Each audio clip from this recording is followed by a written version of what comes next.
Hello everyone, welcome back to the channel. This is Rule here, and today, yes, big surprise, I'm doing another Brickmania kit review.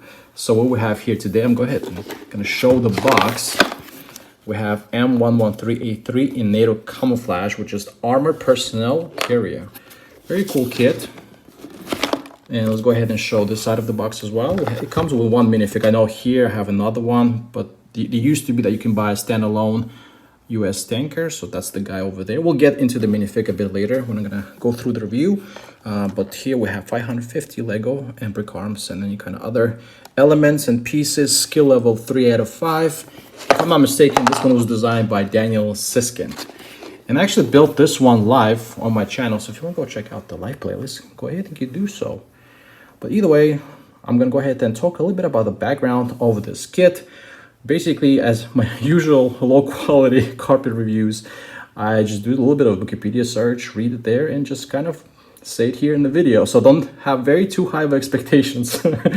So that I guess disclaimer out of the way. What I know so far, what I read on this thing, M113 was in service from 1960s. Yes, quite a long time, 50 or 60 years, which is kind of crazy. It's been in service in many countries as well, not just the United States. There was 80,000 of those built throughout the years, and various kind of configurations, various armaments as well. This one has M2HB machine gun. I mean, you have, if you look at the Iraqi Gulf War, they have the Gatling gun, and of course, the notable kind of conflicts that those involved, everybody kind of knows. And even Brickmania released a bunch of kits from Vietnam era, and we have this M113.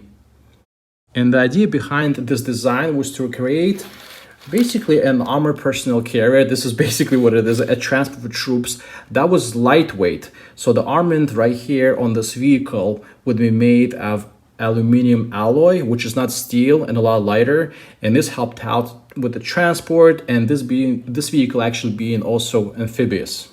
Now, being lightweight might not be a bad thing, but having a kind of light armament or thin armament is never really a good thing. So this vehicle obviously only can withstand kind of like light smalls, arm fire. Everything big, we talk about, like, let's say RPGs already, or any kind of mines that blow up underneath that, definitely will damage the vehicle and even the passengers. So definitely not an assault type of vehicle, nothing like Bradley or anything like that. The idea is here exactly just take the troops, take them to the location wherever they need to be, and just get out of it, and just enough armament to kind of defend yourself if needed.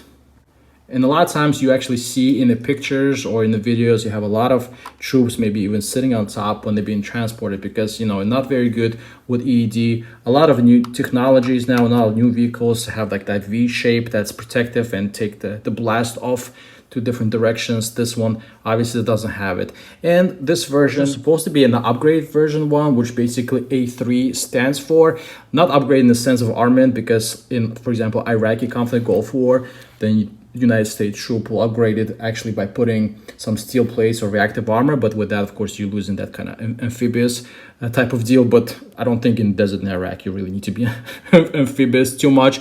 But let me go ahead and read a little bit more about M113A3 upgrade. This comes actually directly from Brickmania website. So here we go. This is what the website says. For M113A3, the United States military wanted to modernize the design to solidify it as one of the military workhorses. The main weaknesses are early generations included armor and horsepower. M113 could not keep up with Abrams tanks and Bradleys. However, replacing the entire fleet of M113 APCs was fiscally impossible. So RISE, which is the program, I guess, is called Reliability Improvements of Selected Equipment, was designed. Then M113 included blah, blah, blah. Had a new powerful engine and transmission installed, updated controls for the driver, shock absorbent seats, and new brakes. The engine and transmission used were GM V6, and it was able to go as fast as 40 miles per hour, and so on. Just a short little read from, I guess, as good as I read in English from Brickmania website. But overall, just a couple comments from my side regarding the vehicle. It's actually been a little bit outdated, and I know United States is probably started to cycle them out, which means basically they want them, I guess, in the service anymore. And some actually went to Ukraine, right? Some of them went to Ukraine. I think 200 or something like that. United States did send, I don't know, sold or donated to Ukraine. But as I mentioned, just my personal opinion, there's definitely an issue with the armament unless it's been like really well upgraded. But at the end of the day, again, we have issues with mines and that kind of stuff, and this vehicle is just not designed for that. And I'm actually, there's a little video that I'm putting right now. You can see that it's really can only withstand the small arms kind of firepower. Anything bigger, like you're talking about 12.7 machine gun millimeters, anything from BMPs or BTRs, then that thing cannot withstand, and it's just gonna mess everyone up.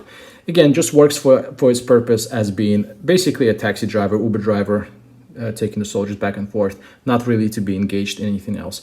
But let's go ahead and have a closer look at the actual build, and maybe go ahead and start with some of the 3D printed elements of this kit.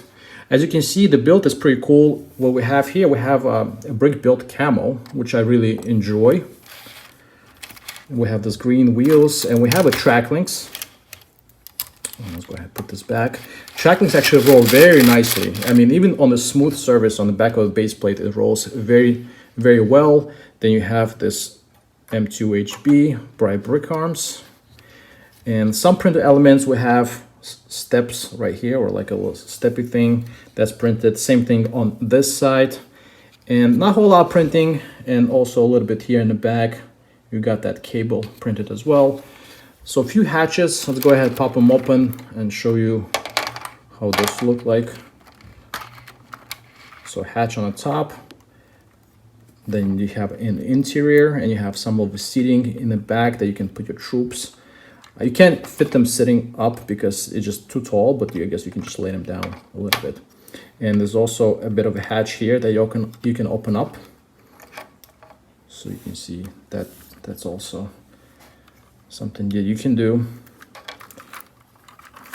And then you have a driver's hatch right here. And then you have a gunner's hatch right over here. And that's open and closes as well. Yeah, that's pretty much for all the features on this. Let's go ahead and quick look at the minifig while I have it already pulled out from here. And again, it comes with one minifig only. So here we go. Essentially, a United States tanker minifig. We have a flag right here. And this is the standalone that I was able to pick up a few years back, a year back maybe, from Brickmania. This one has a little bit of a different vest, but I mean, you can tell the camo is very similar. The helmets are the same, except I think this one is, I don't know, the raisin is a little different. I mean, at least the molding is the same, but this one looks a little bit brighter for some reason, maybe some paint applied or whatnot. But yeah, so that's essentially the minifig. Goggles, microphone, that kind of stuff.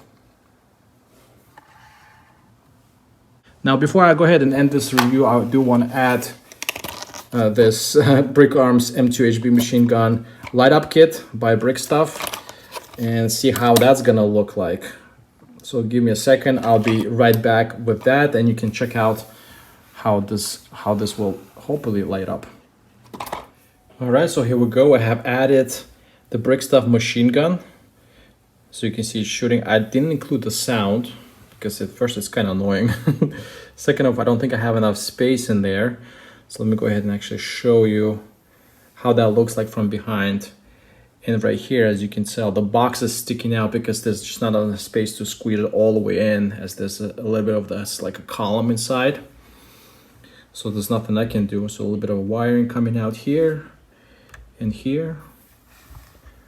But I think overall looks pretty good. So you let me know, what do you think? Is it better now with the Brick Stuff? Let me actually go ahead and turn the lights off a little bit. And maybe take those lights off as well.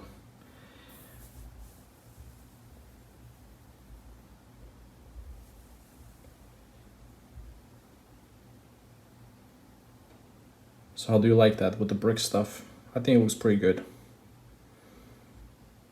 It's a nice little addition. All right, so here we go. This is the kit. This is the build from Brickmania M113A3 in Nato Camouflage. Let me know, put it in the comments what you think about this. I appreciate you watching as always. Put a like on this video. Subscribe to the channel for more reviews to come, more unboxing to come. Yes, thank you very much. Have a good the rest of the day. Bye for now.